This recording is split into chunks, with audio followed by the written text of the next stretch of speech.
Rameswaram cafe blast ಬೆನ್ನಲ್ಲೇ ಮತ್ತೊಂದು ಆತಂಕ ಎದುರಾಗಿದೆ. ಸಿಎಂ ಡಿಸಿಎಂ ಗೃಹ ಸಚಿವರಿಗೆ ಬಾಂಬ್ ಬೆದರಿಕೆಯ ಇಮೇಲ್ ಬಂದಿದ್ದು, ರಾಮೇಶ್ವರಂ ಕೆಫೆ ಬ್ಲಾಸ್ಟ್ ಬೆನ್ನಲ್ಲೇ ಮತ್ತೊಂದು ಆತಂಕ. ಸಿಎಂ ಡಿಸಿಎಂ ಗೃಹ ಸಚಿವರಿಗೆ ಬಾಂಬ್ ಬೆದರಿಕೆಯ ಇಮೇಲ್. ಬಸ್ಸು ರೈಲು ನಿಲ್ದಾಣಗಳಿಗೂ ಬಾಂಬ್ ಇಡುವ ಬೆದರಿಕೆ. ರಾಮೇಶ್ವರಂ ಕೆಫೆ ಮಾದರಿ ಬ್ಲಾಸ್ಟ್ ಮಾಡೋದಾಗಿ ಇಮೇಲ್ ಬಂದಿದೆ. ಬಸ್ ನಿಲ್ದಾಣ, ರೈಲ್ವೆ ನಿಲ್ದಾಣಗಳಿಗೂ ಬಾಂಬ್ ಇಡುವಂತಹ ಬೆದರಿಕೆ. ರಾಮೇಶ್ವರಂ ಕೆಫೆ ಮಾದರಿ ಬ್ಲಾಸ್ಟ್ ಮಾಡೋದಾಗಿ ಇಮೇಲ್.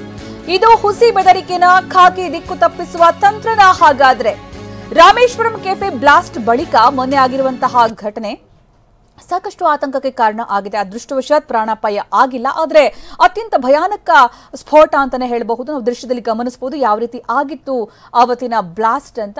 ಅಲ್ಲಿ ವಾಶ್ ಬೇಸಿನ್ ಸೈಡ್ ಅಲ್ಲಿ ಒಂದು ಬ್ಯಾಗ್ ಅನ್ನ ಇಡಲಾಗಿತ್ತು. ಆ ಬ್ಯಾಗ್ ಅಲ್ಲಿ ಇದ್ದಂತಹ ಬಾಂಬ್ ದಿಢೀರನೆ ಸ್ಫೋಟಗೊಂಡಿತ್ತು. ಅದನ್ನ ಬ್ಲಾಸ್ಟ್ ಮಾಡಿಸಿದ್ದಾಗಿತ್ತು.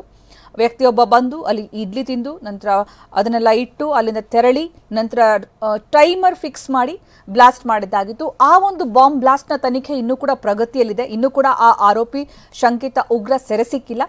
ಅದಕ್ಕೂ ಮೊದಲೇ ಈಗ ಮತ್ತೊಂದು ಆತಂಕ. ಸಿಎಂ ಡಿಸಿಎಂ ಗೃಹ ಸಚಿವರಿಗೆ ಬಾಂಬ್ ಬೆದರಿಕೆಯ ಮೇಲ್ ಬಂದಿದೆ. ಈಗ ಈ ಮೇಲನ್ನ ಯಾವ ರೀತಿ ಕನ್ಸಿಡರ್ ಮಾಡಬೇಕು? ಸಿಎಂ, ನನಗೂ ಮೊನ್ನೆಯೇ ಬೆದರಿಕೆಯ ಮೇಲ್ ಬಂದಿದೆ, ಮೇಲ್ನನ್ನ ಪೊಲೀಸ್ ಆಯುಕ್ತರಿಗೆ ರವಾನಿಸಿದ್ದೇವೆ ಅಂತ ಹೇಳಿದ್ದಾರೆ. ಬಸ್ ನಿಲ್ದಾಣ, ರೈಲ್ವೆ ನಿಲ್ದಾಣಗಳಿಗೂ ಬಾಂಬ್ ಇಡುವಂತಹ ಬೆದರಿಕೆ ಆ ಇಮೇಲ್ ಅಲ್ಲಿತ್ತು. ಡಿಸಿಎಂ ಡಿಕೆ ಶಿವಕುಮಾರ್ ಈ ಹೇಳಿಕೆಯನ್ನು ಕೊಟ್ಟಿದ್ದಾರೆ. ಏನಂದ್ರೆ, ಅಲರ್ಟ್ 1 ಶಹೀರ್ ಖಾನ್ ಎಂಬಾತನಿಂದ ಮೇಲ್ ಬಂದಿದೆ. ರಾಮೇಶ್ವರ ಕೆಫೆ ಮಾದರಿ ಬ್ಲಾಸ್ಟ್ ಮಾಡ್ತೀವಿ ಅಂತ. ಅಲರ್ಟ್ 2 ಅಂತ 2 ಮೇಲ್ ಬಂದಿದೆ. ಅಲರ್ಟ್ 1 ಅಲ್ಲಿ $2.5 ಮಿಲಿಯನ್ ಕಳಿಸಬೇಕು ಅಂತ ಡಿಮ್ಯಾಂಡ್ ಬೇರೆ ಇಡಲಾಗಿತ್ತು. ಇಲ್ಲ ಅಂತಂದ್ರೆ ದೊಡ್ಡ ಮಟ್ಟದಲ್ಲಿ ಬ್ಲಾಸ್ಟ್ ಮಾಡೋದಾಗಿ ಅದರಲ್ಲಿ ಬೆದರಿಕೆ ಹಾಕಲಾಗಿತ್ತು. ಅಲರ್ಟ್ 2 ಅಲ್ಲಿ ಬಸ್ ಬ್ಲಾಸ್ಟ್ ಮಾಡೋದಾಗಿ ಸಂದೇಶವನ್ನ ಕಳುಹಿಸಲಾಗಿತ್ತು. ಅಂದ್ರೆ ಇದು ಹುಸಿ ಬೆದರಿಕೆನ ಅಥವಾ ಖಾಕಿ ದಿಕ್ಕು ತಪ್ಪಿಸುವ ತಂತ್ರನ ಗೊತ್ತಿಲ್ಲ. ಕೆಎಸ್ಆರ್ಟಿಸಿ ಅಂಬಾರಿ ಉತ್ಸವವನ್ನು ಬ್ಲಾಸ್ಟ್ ಮಾಡುವಂತಹ ಬೆದರಿಕೆ ಹಾಕಲಾಗಿತ್ತು ಅಂತ ಡಿಸಿಎಂ ಡಿಕೆ ಶಿವಕುಮಾರ್ ಹೇಳಿದ್ದಾರೆ. ನಮಗೆ ಮೇಲಲ್ಲಿ ಬಂದಿದೆ, ಸಿಎಂಗೂ ಮೇಲಲ್ಲಿ ಬಂದಿದೆ. ಐ ಥಿಂಕ್ ನನ್ನ ಫೋನಲ್ಲಿ ಇದೆ, ಅದೆಲ್ಲ ಇಲ್ಲಿ ಫೋನ್ ಬಂದಿದೆ. ಅದೇನೋ ದುಡ್ಡು ಕೊಡ್ಬೇಕು, ಹೆಸರು ಹಾಕ್ಬಿಟ್ಟೆಲ್ಲ ಮೇಲೆಲ್ಲ ಕಳಿಸಿದ್ದಾರೆ. ನಾವು ಅದನ್ನು ನಮ್ಮ ಪೊಲೀಸ್ ಕಮಿಷನರ್ಗೆ ಕಳಿಸ್ಕೊಟ್ಟಿದ್ದೀವಿ. ಅವರು ಏನೋ ಹಾಕಿದ್ದಾರೆ, ಅದೆಲ್ಲ ಮೇಲೆಲ್ಲ ಹಾಕಿದ್ದಾರೆ. ನಾನು ಪೊಲೀಸ್ ನಿನ್ನೆ ಎಲ್ಲ ಮೊನ್ನೆ ಬಂತು, ಆದ್ಮೇಲೆ ಬಂತು. ನಾವು ಅದನ್ನ ನಮ್ಮ ಪೊಲೀಸ್ ಕಮಿಷನರ್ಗೆ ಕಾನ್ಫಿಡೆನ್ಷಿಯಲ್ ಕಳಿಸ್ಕೊಟ್ಟು, ನೀವು ಕೇಳ್ತಾ ಇದ್ದೀನಿ, ನಾ ಹೇಳ್ತಾನೆ ಇರ್ತಿಲ್ಲ. ಅಲರ್ಟ್ 1 ಯಾವ್ದು? ಶಹೀದ್ ಖಾನ್ 100786 ಅಂತ ಅವನೇನು ಹೇಳಿದಾನೆ. Alert 1, we are your thoughts on the movie trailer. If you don't provide us $2.5 million, we will cause large explosion on buses, train, taxis, temples, hotels and public areas throughout Karnataka. Alert 2, we want to show you one more trailer. We are going to explore the next one in the Ambari Utsav bus. After the Ambari Utsav bus blast, we will raise our demands on social media and we will upload screenshots of the mails sent to you on social media. We tweet information about the next explosion. Mail ID for further communication ಅಂದ್ಬಿಟ್ಟು ಅವನ ಮೇಲ್ ಐಡಿನೂ ಹಾಕ್ಬಿಟ್ಟಿದ್ದಾನೆ. Bogus, fraud, ನಿಜನೋ, ಸುಳ್ಳು, black ಮೇಲರು ಏನು ಗೊತ್ತಿಲ್ಲ. ತಕ್ಷಣ ನಮ್ಮ ಪೊಲೀಸವ್ರು ಕಳಿಸಿದ್ದೀವಿ. They are on the job.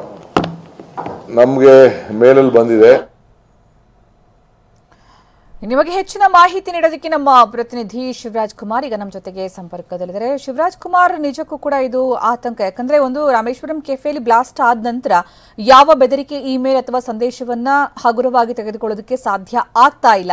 ಇದು ಅದೇ ಟೀಮಿಂದ ಬಂದಿರುವ ಇಮೇಲಾ ಅಥವಾ ಹುಸಿ ಬೆದರಿಕೆನಾ ಅಥವಾ ಸುಮ್ಮನೆ ಈ ಒಂದು ಅವಕಾಶವನ್ನ ದುರುಪಯೋಗ ಪಡಿಸಿಕೊಳ್ಳೋದು ಕಿಡಿಗೇಡಿಗಳ ಉದ್ದೇಶನ? ಏನಿದೆ ಇದರ ಸತ್ಯಾಸತ್ಯತೆ ಏನಿದೆ ಶಿವರಾಜ್? ರಾಮೇಶ್ವರಂ ಕೆಫೆಯ ಇನ್ಸಿಡೆಂಟ್ ಬಳಿಕ ಈಗ ನಿಜಕ್ಕೂ ಕೂಡ ಈ ರೀತಿಯಾದ ಬೆದರಿಕೆ ಮೇಲೆಗಳು ನೋಡ್ತಾ ಇದ್ರೆ ಎಲ್ಲೊಂದ್ ಕಡೆ ಸಾರ್ವಜನಿಕ ವಲಯದಲ್ಲಿ ಒಂದು ದೊಡ್ಡ ಮಟ್ಟದ ಒಂದು ಆತಂಕವಂತೂ ಶುರುವಾಗಿರುವಂತದ್ದು. ಯಾಕಂದ್ರೆ ರಾಮೇಶ್ವರಂ ಕೆಫೆಯಲ್ಲಿ ಅಲ್ಲಿ ಬಂದು ಒಬ್ಬ ಯಾವ ರೀತಿಯಾಗಿ ಬಾಂಬ್ ಬ್ಲಾಸ್ಟ್ ಮಾಡೋದಕ್ಕೆ ಪ್ಲಾನ್ ಮಾಡಿ ಬಾಂಬ್ ಬ್ಲಾಸ್ಟ್ ಅಂತ ಎಲ್ರಿಗೂ ಗೊತ್ತಿರೋ ವಿಚಾರ. ಆದ್ರೆ ಬೆನ್ನಲ್ಲೇ ಈಗ ನಾವು ಟ್ರೈನ್ ಜೊತೆಗೆ ಬಸ್ಸುಗಳು ಇಲ್ಲೂ ಕೂಡ ನಾವು ಇಡ್ತೀವಿ ಅಂತ ಒಂದು ಮೇಲ್ ಅನ್ನ ಈಗಾಗಲೇ ಪೊಲೀಸರಿಗೆ ಕಳಿಸಿದ್ದಾರೆ. ಅದ್ರ ಬಗ್ಗೆ ಈಗಾಗಲೇ ಎಲ್ಲಾ ರೀತಿಯ ತನಿಖೆ ಕೂಡ ಸಿಸಿಬಿ ಪೊಲೀಸರು ಕೂಡ ಮಾಡ್ತಾ ಇದ್ದಾರೆ. ಇದೇ ಸಂದರ್ಭದಲ್ಲಿ ಈಗಾಗಲೇ DCM DK ಶಿವಕುಮಾರ್ ಕೂಡ ಹೇಳ್ತಾ ಇದ್ದಾರೆ, ಅವ್ರು ಏನನ್ನ ಡಿಮ್ಯಾಂಡ್ ಮಾಡ್ತಾ ಇದ್ದಾರೆ, ಇದು ಹುಸಿ ಬೆದರಿಕೆ ಎಲ್ಲವೂ ಕೂಡ ನಾವು ಅದನ್ನ ತನಿಖೆ ಮಾಡ್ತಾ ಇದೀವಿ ಅಂತ ಹೇಳ್ತಾ ಇದ್ದಾರೆ.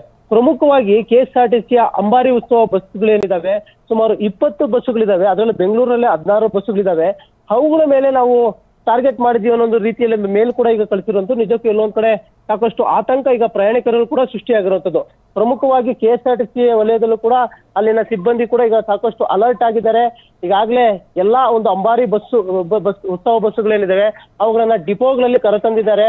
ಅವು ಪ್ರಮುಖವಾಗಿ ಈ ಒಂದು ಅಂಬಾರಿ ಉತ್ಸವ ಬಸ್ಸುಗಳು ಸುಕನ್ಯಾ ಚೆನ್ನೈ, ಹೈದರಾಬಾದ್, ಕೇರಳ, ಎರ್ನಾಕುಲಂ ಈ ಒಂದು ಭಾಗಗಳಿಗೆ ಟ್ರಾವೆಲ್ ಮಾಡ್ತಾ ಇರ್ತವೆ. ಇಂತಹ ಸಂದರ್ಭದಲ್ಲಿ ಎಲ್ಲಾದ್ರೂ ಈ ರೀತಿಯಾಗಿ ಈಗಾಗಲೇ ಬೆದರಿಕೆ ಮೇಲೆ ಬಂದಿರೋ ಹಿನ್ನೆಲೆಯಲ್ಲಿ ಸಾಕಷ್ಟು ಅಲರ್ಟ್ ಅನ್ನ ಈಗಾಗಲೇ KSRTC ಸಿಬ್ಬಂದಿ ಕೂಡ ತೆಗೆದುಕೊಂಡಿದ್ದಾರೆ. ಆ MD ಕೂಡ ಎಲ್ರಿಗೂ ಒಂದು ಸೂಚನೆಯನ್ನ ಕೊಟ್ಟಿದ್ದಾರೆ. ಜೊತೆಗೆ ಈ ಬಸ್ಸುಗಳನ್ನ ಸಾಕಷ್ಟು ಅಲರ್ಟ್ ಆಗಿ ನೋಡ್ಕೊಳ್ಬೇಕು. ಯಾರು ಡ್ರೈವರ್ ಮತ್ತೆ ಕಂಡಕ್ಟರ್ ಇರ್ತಾರೆ ಅವರು ಬರುವಂತಹ ಪ್ರಯಾಣಿಕರನ್ನ ಸೂಕ್ಷ್ಮವಾಗಿ ಗಮನ ವಹಿಸಬೇಕು. ಅವರು ತರುವಂತ ಲಗೇಜ್ ಇಂದ ಹಿಡಿದು ಪ್ರತಿಯೊಂದನ್ನು ಕೂಡ ಸೂಕ್ಷ್ಮವಾಗಿ ಗಮನ ವಹಿಸಬೇಕು ಅಂತ ಈಗಾಗಲೇ ಸೂಚನೆ ಕೊಟ್ಟಿದ್ದಾರೆ. ಅದರಂತೆ ಎರಡು ಮತ್ತೆ ಈ ಒಂದು 4 ಇರುವಂತಹ 16 ಬಸ್ಸುಗಳಲ್ಲಿ ಸಾಕಷ್ಟು ಅಲರ್ಟ್ ಆಗಿದ್ದಾರೆ. ಎಲ್ಲವೂ ಕೂಡ ಈಗಾಗಲೇ ಡಿಪೋಗೆ ಕರೆತಂದು ನಿಲ್ಲಿಸಿದ್ದಾರೆ. ಎಲ್ಲಾ ರೀತಿಯ ಒಂದು ಮಾನಿಟರಿಂಗ್ ಅನ್ನು ಕೂಡ ಮಾಡ್ಕೊಳ್ತಾ ಇದ್ದಾರೆ. ಇವತ್ತು ಯಾರು ಬುಕ್ಕಿಂಗ್ ಮಾಡಿ ಪ್ರಯಾಣಿಕರು ಬರ್ತಾರೆ ಅವ್ರನ್ನು ಕೂಡ ಸಾಕಷ್ಟು ಅಲರ್ಟ್ ನಲ್ಲಿ ಚೆಕ್ ಮಾಡಕ್ಕೆ ಎಲ್ಲರೂ ಸಿದ್ಧತೆಗಳು ಕೂಡ ಮಾಡ್ಕೊಂಡಿರುವಂತದ್ದು. ಪ್ರಮುಖವಾಗಿ ಈ ರಾಮೇಶ್ವರಂ ಕೆಫೆ ಬಳಿಕ ಇಂತಹ ಒಂದು ಹುಸಿ ಏನು ಬಾಂಬ್ ಬೆದರಿಕೆನ ಅಥವಾ ನಿಜವಾಗ್ಲೂ ಈ ರೀತಿ ಮಾಡ್ತಾರ ಅನ್ನೋ ಆತಂಕ ಸಹಜವಾಗಿ ಇದ್ದೇ ಇದೆ. ಸದ್ಯಕ್ಕೆ ಪೊಲೀಸರ ತನಿಖೆಯಿಂದ ಇದೆಲ್ಲವೂ ಕೂಡ ಬಯಲಾಗಬೇಕಾಗುತ್ತೆ. ಸದ್ಯಕ್ಕಂತೂ ಸಾರ್ವಜನಿಕ ವಲಯದಲ್ಲಿ ಇದರ ಬಗ್ಗೆ ಆತಂಕವಂತೂ ಸೃಷ್ಟಿಯಾಗಿರುವಂತದ್ದು ನಿಜ ಸುಕನ್ಯಾ. ಧನ್ಯವಾದ ಶಿವರಾಜ್ ಕುಮಾರ್.